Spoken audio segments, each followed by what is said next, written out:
Scoring 500 points in a Scrabble game is close to an automatic win, even in elite level tournaments. To score that high, you need to draw all of the good stuff and leave your opponent with scraps. Let's take my career as an example. In over 1,500 tournament games, I've scored 500 points or more 275 times. My record in those games, 274-1. I barely broke 500 points in that one loss, but in the game you're about to see between two former North American champions, both players somehow managed to score over 590 points, with the losing player setting a record for the highest losing score in a tournament game.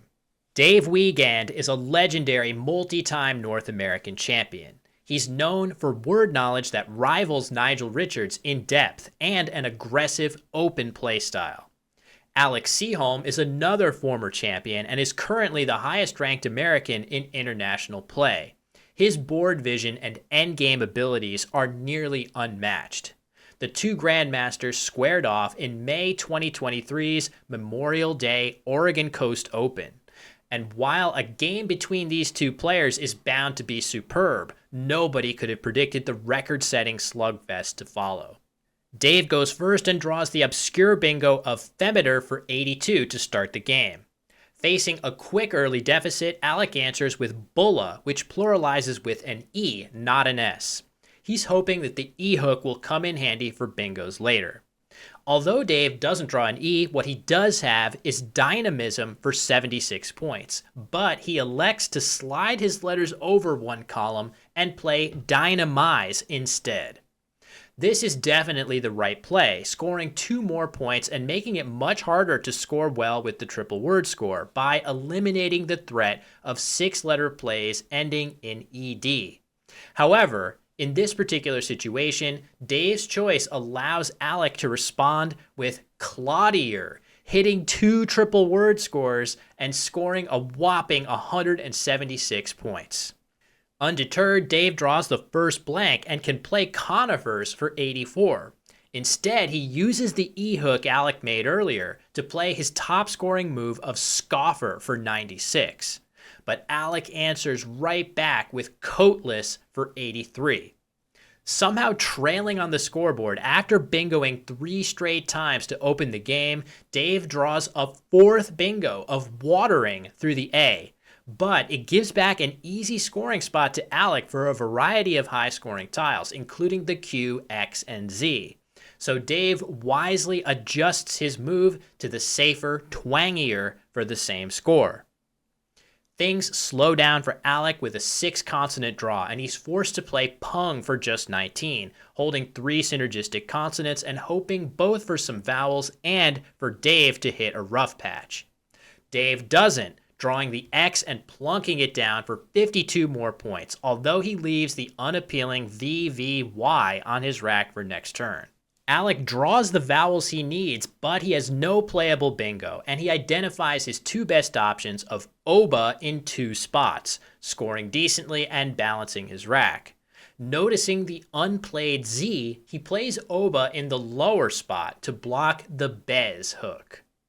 Dave responds with Loved, shedding both of his V's and his U at once for a solid score. Another option for him here was Vade, keeping a significantly worse leave, but scoring 9 more points and avoiding opening an E out in space. That E ends up being a godsend for Alec, allowing him to play Anchorite for 98 to retake the lead. He could play Creatine in the same spot, but he wisely chooses Anchorite instead to avoid placing the A in the dangerous triple lane, where AZ words scoring 70 points or more are much more probable than EZ words in that spot. In fact, given Dave's rack, Creatine would have given him the Collins-only Q without a U word, Yakona, for 84 points, so Alec's careful choice preserves his winning chances. Dave is forced to settle for Chi for 31, and somehow, after Alec's top move of Effa for 48, Dave is trailing on the scoreboard in a game in which he's averaged 63 points per turn. Luckily, his one-tile pick after Chi is the second blank, and he plays natatory for 74, blocking off much of the board to Alec. With only a few tiles left in the bag, Alec uses both of his two consonants to play ween for 49, leaving E-I-O. If Dave doesn't already have the J and Z on his rack, or if he's saddled with all three remaining I's, Alec could find himself with a winning endgame position. The Z in particular would combine with Alec's E-I-O combo to form the gorgeous overlap of Azione for 41. Dave does have a flexible rack with the J and plays his top move of Ejido for 48. Although Alec draws the Z and plays the stylish Azione as planned, Dave spots one of his two winning counterplays in Giga, the other being G alongside Ejido. Alec correctly plays his top move of lose for 28, giving Dave one more chance to make a mistake, but Dave finishes off the game with high for 8 points, and Alec's leftover tiles put him over the finish line in an unbelievable 593 to 591 victory.